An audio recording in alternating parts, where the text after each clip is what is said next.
Assalamualaikum warahmatullahi wabarakatuh. Kami dari kelompok 2 mata kuliah Sistem Informasi Manajemen untuk proyek tugas akhir. Di sini kami akan menjelaskan mengenai seputar proyek kita.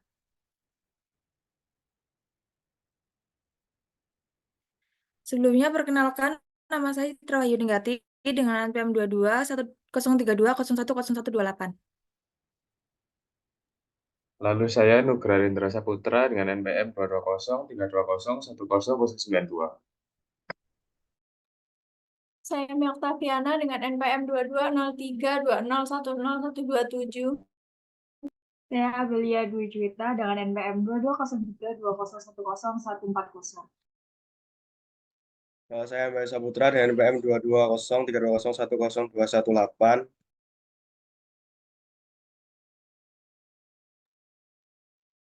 Baik, selanjutnya masuk ke latar belakang. Sistem Informasi Manajemen atau SIM adalah sistem komputer yang dirancang untuk menyediakan dukungan informasi bagi proses manajemen dalam sebuah organisasi. SIM membantu dalam pengumpulan, penyimpanan, pemrosesan, dan distribusi informasi yang diperlukan untuk pengambilan keputusan yang efektif dalam organisasi. Sistem informasi manajemen pada proses tugas akhir melibatkan berbagai tahapan dalam penyusunan tugas akhir mahasiswa. Beberapa proses yang terlibat meliputi pengajuan proposal, penelitian, seminar hasil, hingga revisi sesuai dengan masukan. Sistem informasi ini dirancang untuk memudahkan proses konsultasi dan bimbingan tugas akhir bagi dosen dan mahasiswa. Proses pengembangan sistem informasi tugas akhir mencakup penentuan bisnis case, pembuatan arsitektur sistem, pengodean, dan pengujian sistem.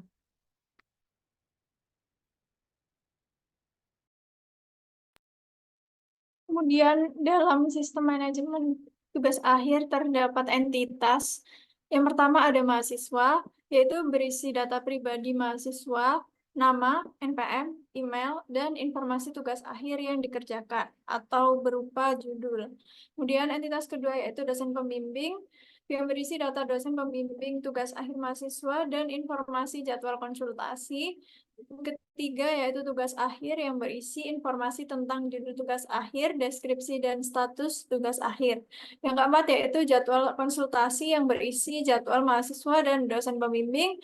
Dan entitas yang kelima yaitu sistem mengatur pendaftaran penugasan dosen pembimbing dan penilaian tugas akhir.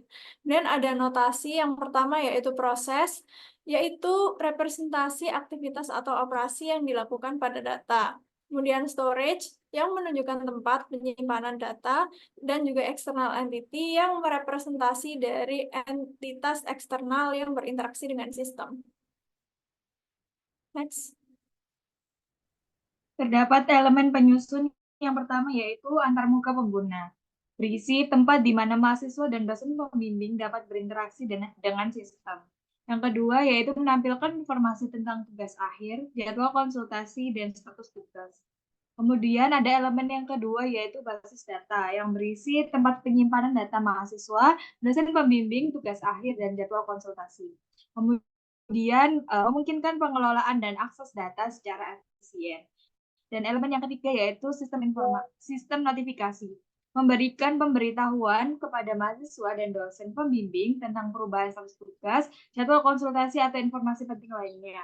Dan yang keempat yaitu proses pendaftaran tugas akhir, yang melibatkan langkah-langkah seperti pendaftaran tugas akhir, penugasan dosen pembimbing, dan penjadwalan konsultasi. Dan ada proses ini mengatur aliran informasi antara entitas yang terlibat.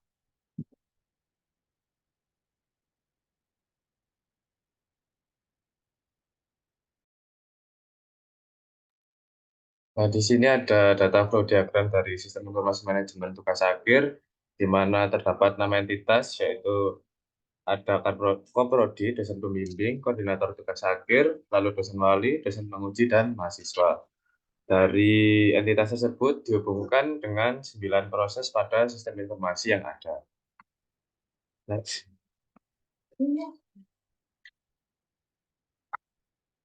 Nah, di sini proses yang pertama yaitu pengisian kuota dosen yang dilakukan oleh Kaprodi, pendaftaran seminar proposal, penjadwalan seminar proposal, hingga seminar TA tersebut. Dan dari serangkaian proses tersebut terdapat data yang dihasilkan, yaitu data jadwal dosen, data periode, data dosen, dan data jadwal ujian, hingga data hasil ujian.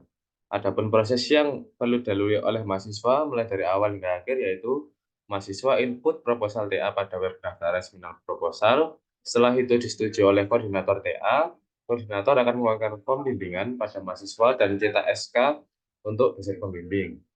Selanjutnya, dosen pembimbing akan menjadwalkan seminar proposal, dosen menguji, dan mahasiswa mendapatkan informasi jadwal seminar proposal. Setelah melakukan bimbingan dan mendapatkan jadwal, mahasiswa dapat melakukan seminar proposal sesuai dengan jadwal. Setelah seminar proposal selesai, mahasiswa dapat melanjutkan ke tahap pendaftaran TA dan input persyaratan TA. Kemudian, dosen penguji akan memberikan jadwal TA pada mahasiswa.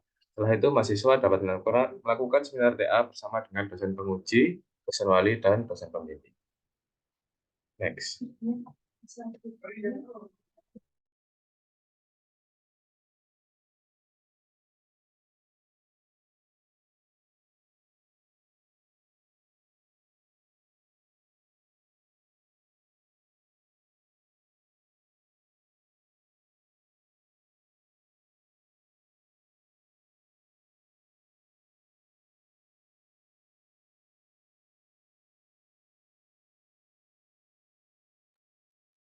Oke, ini adalah tampilan awal dari login yang sudah kelompok kami buat, yaitu terdapat di sini home login, yaitu mengisikan email dan juga mengisikan password. Ini sebenarnya bukan email, tapi eh, mengisikan NPM.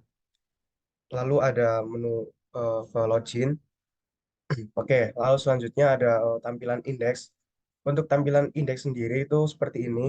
Di bagian sisi kiri itu terdapat sebuah kata-kata tentang apa itu web ini, yaitu tentang web pendaftaran skripsi. Lalu terdapat juga tombol login.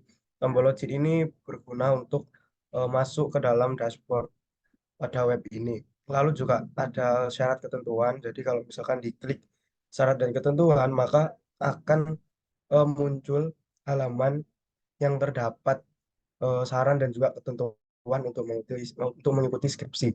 Lalu juga di sini ada tombol reset password, gunanya untuk mereset password para pendaftar. Oke, next. Nah, ini adalah tampilan dashboard dari webnya, kurang lebih seperti ini. Di sisi kiri ini terdapat menu daftar. Nah, sebenarnya menu daftar ini ada subbabnya, yaitu data mahasiswa. Lalu juga eh, daftar ini subbabnya itu meliputi daftar skripsi. Lalu yang profil ini berisikan tentang profil mahasiswa seperti nama, NPM, dan juga yang lain-lain. Lalu di dosen ini nanti akan bisa memilih dosen penguji.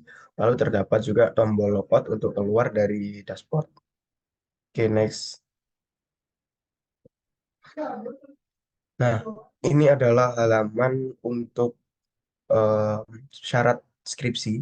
Jadi halamannya seperti ini. Di sini terpampang syarat-syarat agar dapat login atau agar dapat mengajukan judul skripsi. Oke, next. Oke, sekian presentasi dari kelompok kami. Apabila ada salah kata maupun perbuatan, kami mohon maaf. Assalamualaikum warahmatullahi wabarakatuh.